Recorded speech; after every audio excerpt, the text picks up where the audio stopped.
Welcome to the How-To Factory, the channel where we reveal how some of your favorite foods are made. Frozen pizza, quick, convenient, and undeniably delicious, has become a staple in households worldwide. Whether it's a late-night snack, an easy family dinner, or a go-to meal when you just don't feel like cooking, frozen pizza has saved the day more times than we can count. But have you ever wondered how this cheesy, crispy, perfectly preserved meal goes from raw ingredients to the freezer aisle? Today, we're stepping inside a frozen pizza factory to see exactly how it's made. Pizza has been around for centuries, originating in Naples, Italy, where simple flatbreads were topped with tomatoes, cheese, and herbs. But frozen pizza is a much more recent invention. The first commercially available frozen pizza hit stores in the 1950s, when food preservation technology made it possible to freeze fully prepared meals without ruining their texture and flavor. Since then, frozen pizza has evolved, with factories producing everything from thin crust to deep dish, gluten-free to stuffed crust, and an endless variety of toppings. By the way, if you love learning how everyday foods are made, consider subscribing to the channel. We post videos like this every week, and your support helps us a lot. Now let's take a look inside a frozen pizza factory. The process begins with the dough. Massive industrial mixers combine flour, water, yeast, salt, and a touch of oil to create the perfect pizza base. The dough is kneaded until smooth, then sent through a rolling machine that flattens it to the desired thickness. Some factories make classic round crusts, while others produce square or even French bread-style bases. Once shaped, the dough is partially baked in large ovens at high temperatures. This step, known as par baking, helps the crust hold up during freezing and ensures it crisps up nicely when cooked. Next comes the sauce. Large vats filled with crushed tomatoes, garlic, herbs, and spices are simmered to create a rich, flavorful base. The sauce is then pumped through a series of nozzles that evenly distribute it onto each crust as it moves down the production line. The amount of sauce is carefully measured. Too much and the pizza could get soggy. Too little and it won't have enough flavor. Once sauced, it's time for the cheese. Factories use massive shredding machines to break down huge blocks of mozzarella and other cheeses into perfectly sized pieces.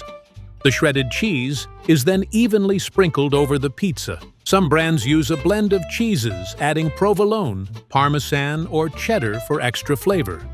Now, for the toppings. Whether it's pepperoni, mushrooms, bell peppers, sausage, or even pineapple, the toppings are added with precision.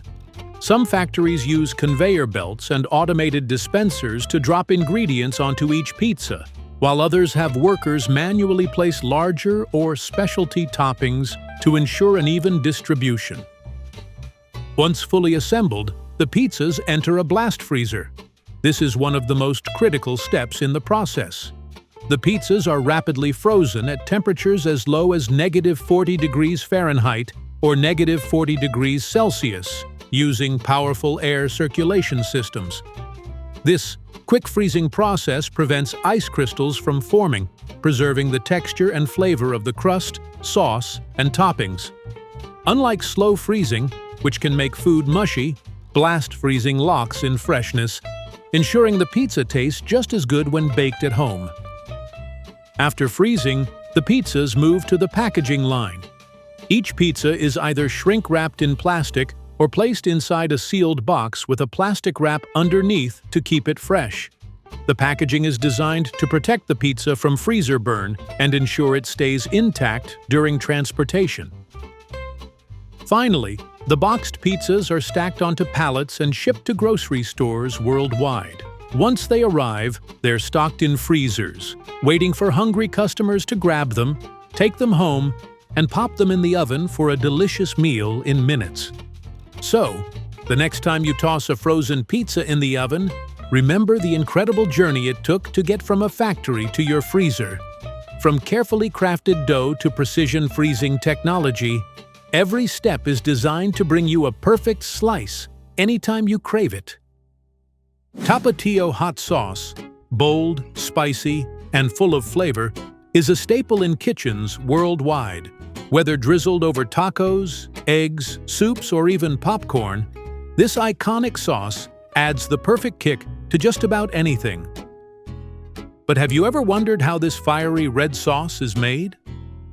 Today, we're stepping inside the factory to see exactly how Tapatio comes to life.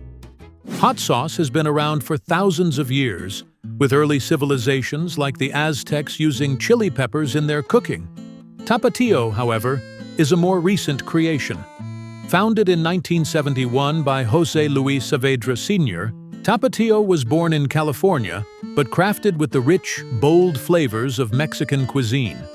Unlike other vinegar-heavy hot sauces, Tapatio focuses on the natural heat and flavor of aged red peppers, blended with just the right balance of spices for a smooth, versatile sauce.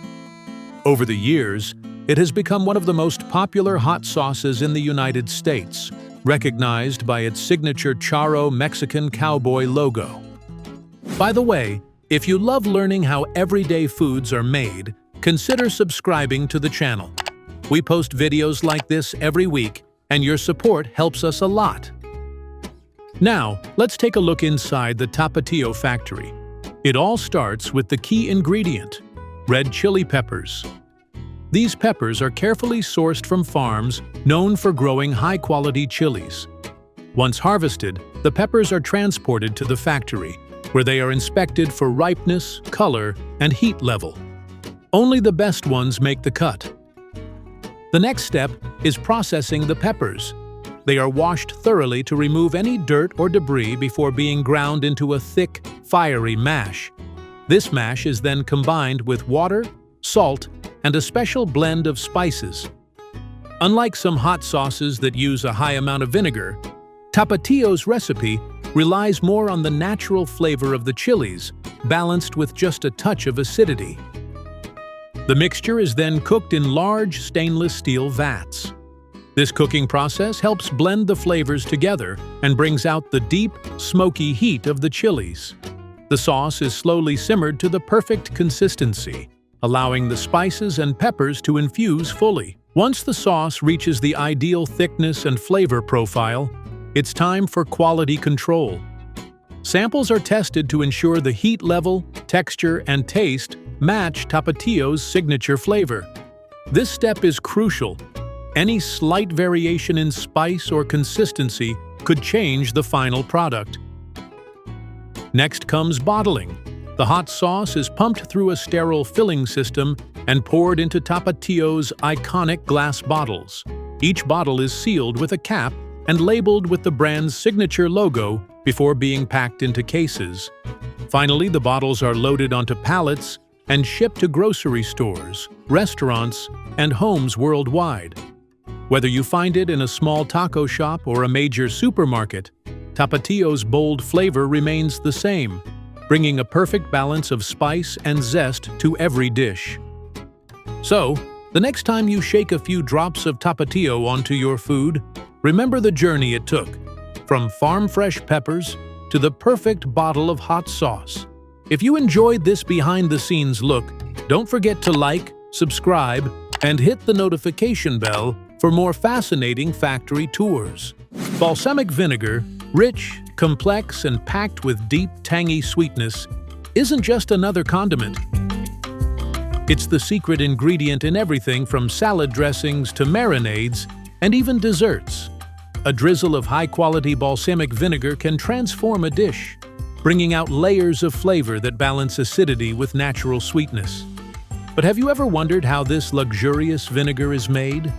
Today, we're taking you inside the fascinating process of crafting balsamic vinegar from vineyard to bottle. Balsamic vinegar has a history stretching back over 1,000 years. Originating in the Emilia-Romagna region of Italy, it was once a prized delicacy reserved for nobility. Traditional balsamic vinegar is still made using centuries-old methods, aged in wooden barrels for decades to develop its signature rich, syrupy consistency. While traditional varieties are still produced today, Modern factories have developed more efficient methods to bring balsamic vinegar to kitchens worldwide. By the way, if you love learning how everyday foods are made, consider subscribing to the channel.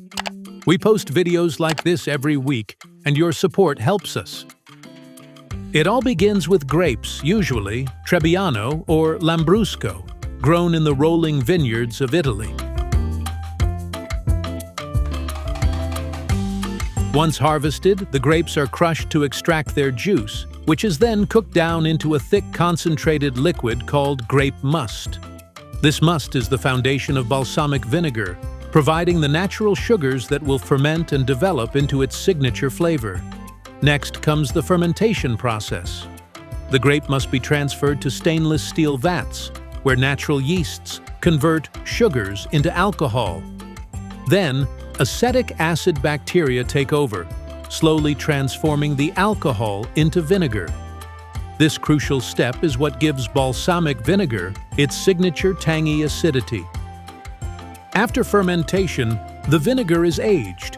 In traditional balsamic production, this aging process happens in wooden barrels made from oak, cherry, chestnut, or mulberry. Each type of wood adds its own subtle flavor, creating the complex depth for which balsamic vinegar is known for.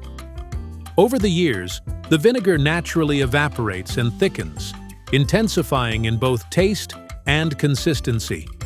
Some balsamic vinegars are aged for 12, 25, or even 50 years, making them some of the most sought-after condiments in the world. In large-scale production, the process is slightly different.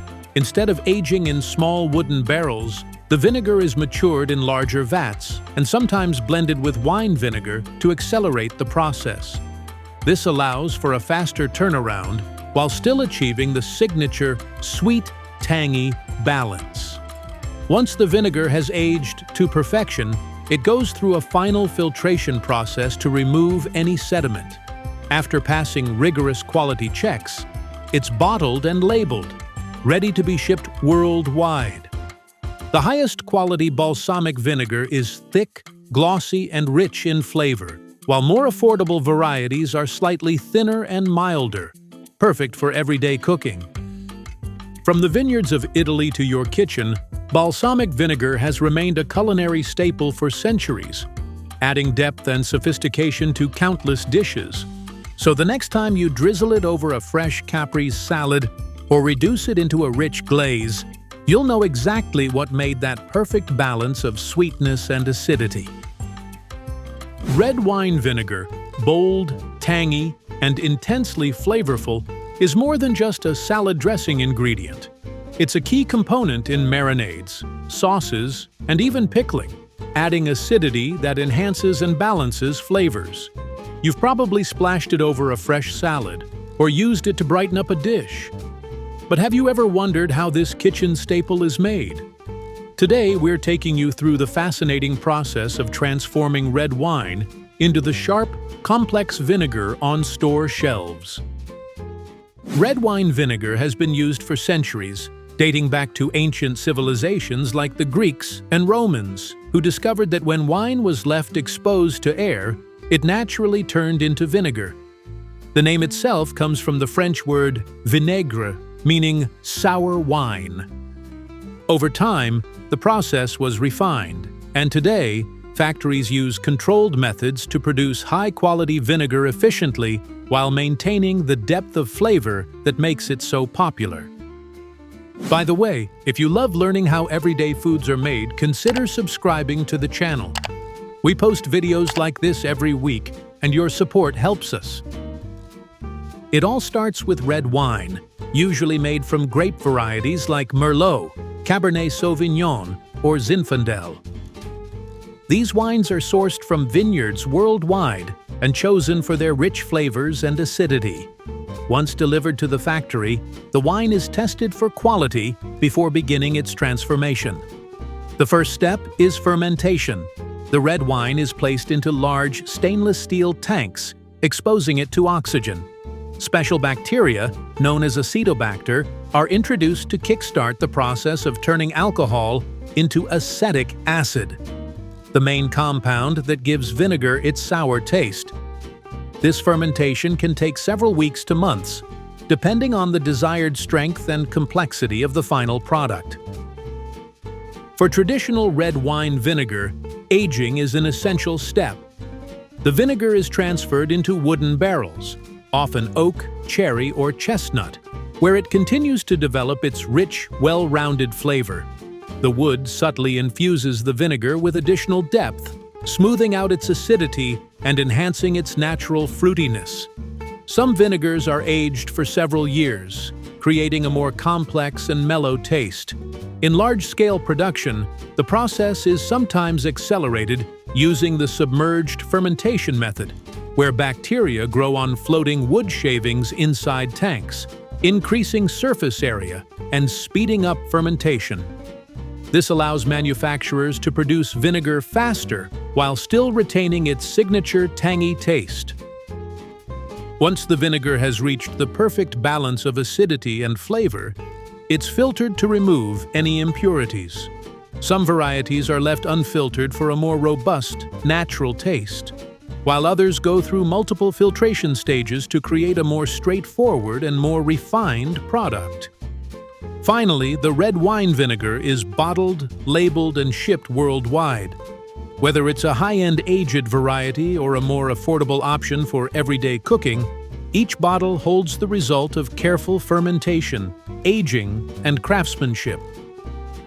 From ancient winemaking traditions to modern kitchens, red wine vinegar has stood the test of time, bringing bold acidity and rich depth to dishes worldwide.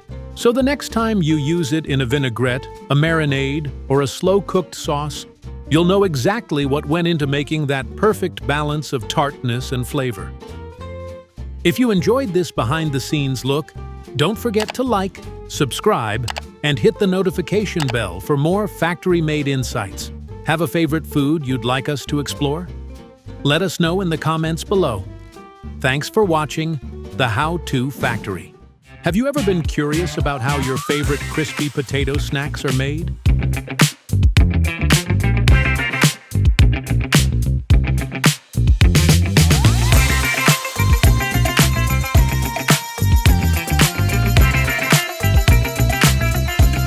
From the humble tater tot to the golden perfection of French fries, the crispy crunch of waffle fries, and the delicious bite of potato croquettes, the journey from farm to fryer is more fascinating than you might think. In this video, we're taking you behind the scenes to reveal the step-by-step process of making these beloved potato treats.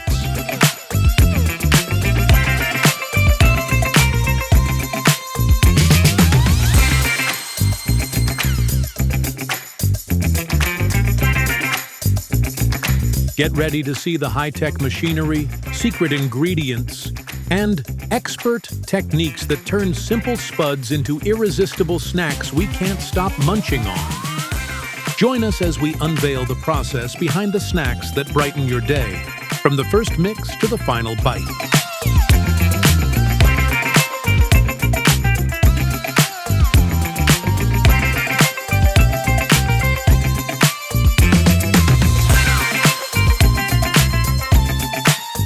At number 1, we have tater tots. It all starts with fresh potatoes. These potatoes are harvested from the fields and then sent to the factory. The first step is a thorough washing to remove any dirt and debris, making sure the potatoes are clean before moving on. Once the potatoes are washed, they're peeled using special machinery that scrapes off the skin. After that, the potatoes are grated into small, uniform pieces. This grated texture is key for creating the classic tater tot consistency, giving them that crispy exterior and soft inside. At this stage, some factories add a little seasoning, flour, or other ingredients to help bind the grated potatoes together. This mixture is essential for keeping the tots in their shape once they're formed. Now, the grated potato mixture is fed into a machine that shapes them into those familiar, small, cylindrical tots. These little bits are formed and ready to get crispy. Before they're fried, the tots go through a blanching process where they're briefly cooked in hot water or steam. This step helps set their shape and get them ready for the next stage of cooking. Next, the tots are deep fried in hot oil until they turn golden brown and crispy on the outside. This is the crucial step where the tots get their perfect crunch while staying soft and fluffy inside. Once fried, the tater tots are quickly frozen to lock in that freshly cooked flavor. Freezing also helps them hold their shape and ensures they stay crispy when you cook them at home. Finally, the frozen tots are packaged and ready to be shipped off to stores and restaurants. From there, they make their way to your plate, ready for you to enjoy with your favorite dipping sauces. From farm-fresh potatoes to a crispy delight, the journey of a tater tot is a process of precision and care. So next time you enjoy a plate of these crispy treats, remember the journey they've taken to reach your plate. At number 2, we have French fries, a global fast food favorite that trace their roots to Belgium in the late 17th century. They gained the moniker French fries during World War I when American soldiers associated them with French-speaking Belgians. Today, these crispy delights are a staple of menus worldwide. The journey of creating French fries begins with the mechanical harvesting of top-quality potatoes. Specialized equipment carefully extracts the potatoes from the soil, ensuring minimal damage during the process. Once harvested, the potatoes are transported to the factory for cleaning. A roller process removes small rocks, soil, and leaves, leaving the potatoes spotless. Following this, a sorting machine classifies the potatoes by size using vibrating grids. Smaller potatoes pass through the grid gaps, while larger ones are retained for different uses. The larger potatoes are destined for the classic strip-shaped fries, while smaller ones are shaped into cubes or unique rings, offering a variety of styles to suit diverse culinary preferences. Each step in the process from farm to fryer ensures the fries maintain their signature quality and taste.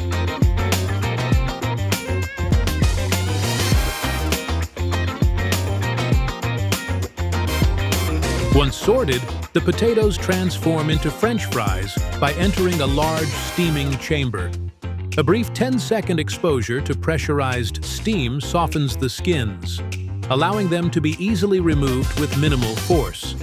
This task is handled efficiently by a specialized machine called the peeler.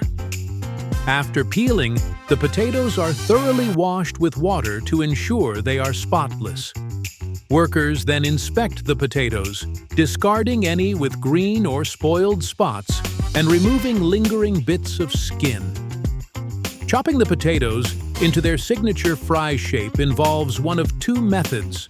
A hydraulic system propels them against cutting blades using running water, or a rotary mechanical slicer precisely cuts them into uniform pieces. The chopped fries undergo a high-tech quality check as they pass by a camera linked to a computer system. Each piece is meticulously analyzed for size and color. Any fry that doesn't meet the strict quality standards is flagged and removed from the production line using an air jet. Next, the fries enter the fryer, where they cook for about 2 minutes in non-hydrogenated vegetable oil. Once fried, excess oil drains away through perforations in the conveyor belt, leaving the fries crisp and ready for the next stage. The fries are then quickly frozen at temperatures between -15 degrees Celsius and -25 degrees Celsius, a process that takes about 10 minutes to ensure they're ready for packaging and distribution. Now, with just a quick cook in hot oil or an air fryer, these golden delights are ready to be enjoyed, fresh and crisp every time.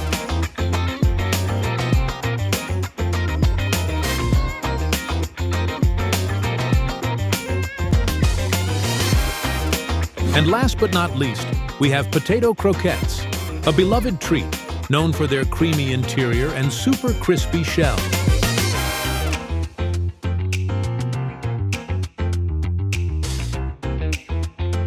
It all begins with fresh potatoes. These potatoes are harvested and then washed thoroughly to remove any dirt and debris, ensuring they are clean and ready for the next steps in production. After washing, the potatoes are peeled using specialized machinery that removes the skins. Once peeled, the potatoes are mashed to create a smooth, creamy texture that forms the base for the croquette filling.